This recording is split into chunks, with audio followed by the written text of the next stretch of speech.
Good morning mga mamshi! For today's video ay magluluto tayo ngayon ng almusal. So we have Delimundo here. Nakya naman, Delimundo. At syempre, we are Ilocano. So magluluto tayo ng dininding. At yan na yung last na dala namin na tender juicy from the Philippines. Okay mga mamshi, nilagyan ko lang ng patatas ang aming Delimundo para pamparami. And lastly, meron tayong marinated bangus. Binili ko yan sa Asia Shop dito. It costs around 8 euros yata mga mams. Gagamitin mo naman sa pagkagawa ko ng utos. Oh my gosh. Pwede na mag-asawa. Pwede na. Di ba? Ayan.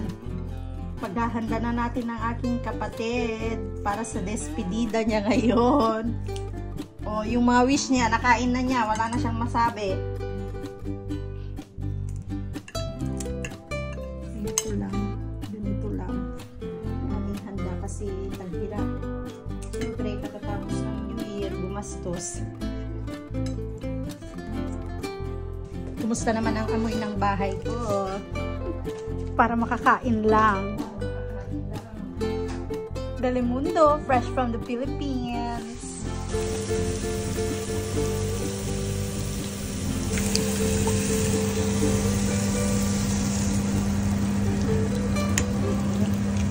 Mother of the year yarn.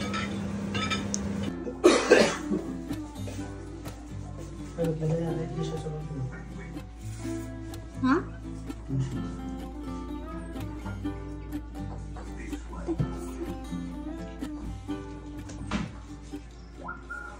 Let us pray. Okay, para sa Holy Spirit. Nathan.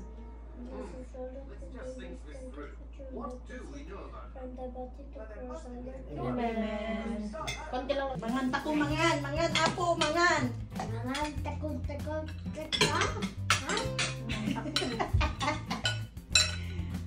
Hello po.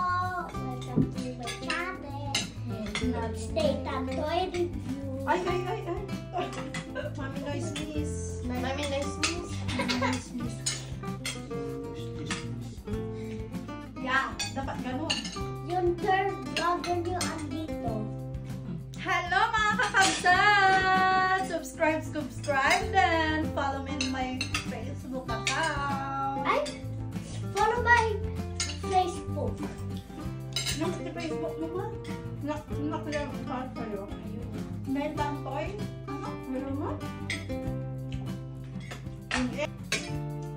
Last day na nga ngayon ng kapatid ko, mga mamshi, dito sa Austria sa amin. Pabalik na siya ng Germany mamayang hapon. Kaya lahat ng wish niya na Filipino foods ay natupad na namin. Nakakatuwa lang mga mamshi na yung minamanifest namin sa kanya noon ay natupad na. Hanggang dito na lang po ang ating video. Salamat po sa panonood. God bless everyone. Bye-bye!